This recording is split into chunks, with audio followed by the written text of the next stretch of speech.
Hello everyone and welcome back to another video. Today we're back in the PMDG 737 for MSFS and we're back at London Stansted today. In this video we're going to be going over how to do a rejected takeoff in the 737, and to simulate that we're going to have a engine 1 severe damage on takeoff. So before we get started we need to know a few things about how to do a rejected takeoff. So if you don't already know, there's 3 different speeds that are set in the FMC before takeoff, which is V1, VR and V2.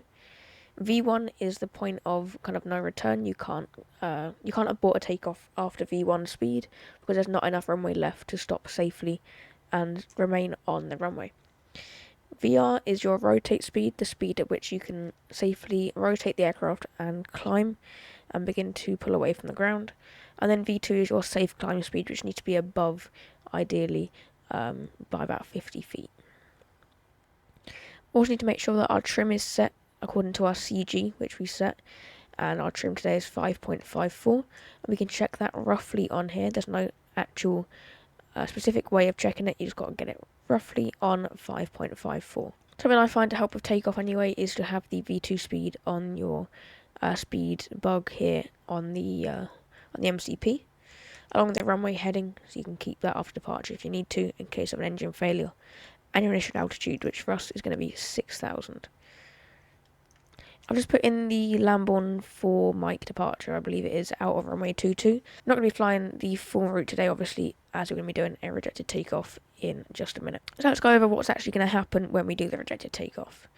So for the actual takeoff, we're going to have auto throttle turned on up here, and we're going to move the throttles up to 40%, looking here on the display. Checking at 40% as they would in the real world, checking that the engines are both stable at around 40%, and then setting takeoff thrust by using either the toga click swap here or by a button you have set on one of your peripherals.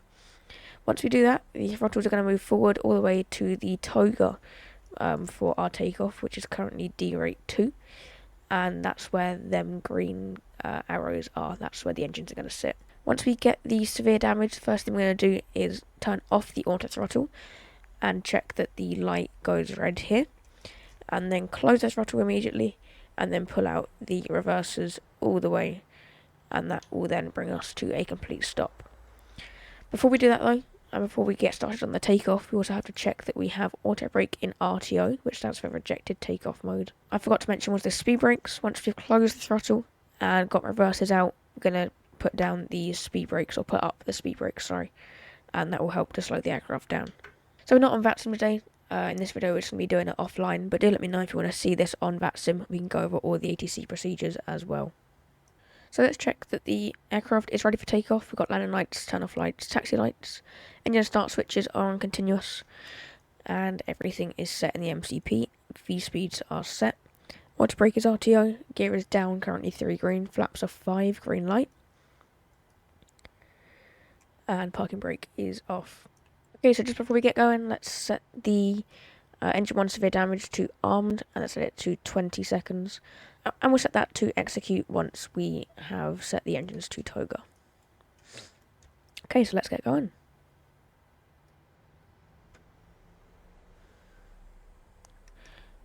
Okay, there's toga. Execute that. There's going to be 20 seconds until we have the engine cut. So we're going to be ready on the auto throttle. And the first thing we're going to do is bring the engines back to idle. Reversers are going to come out, and then the speed brakes. Checked.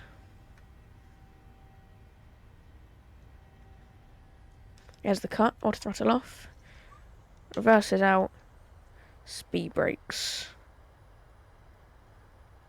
There's only going to be one reverser, that's fine. Okay, reversers is now going to go idle. We don't have to touch any of the brakes there on our actual feet. None of the toe brakes need to be pushed, as the RTO auto brake does that all automatically for us. Now we've stopped, speed brakes can come back off, and if we need to, flaps can come up as well. Normally in a situation like this, we'd remain on the runway until we can be sure the aircraft is safe to be taxied and returned to the gate. So there we go, that was a very quick video on how to do a rejected takeoff in the 737 for Microsoft Flight Sim. If you want to see me do this again but on vatsim with all the ATC, then do let me know and I'll be sure to get that video out for you. But for now, thank you for watching and hopefully I'll see you all again very shortly. Bye bye.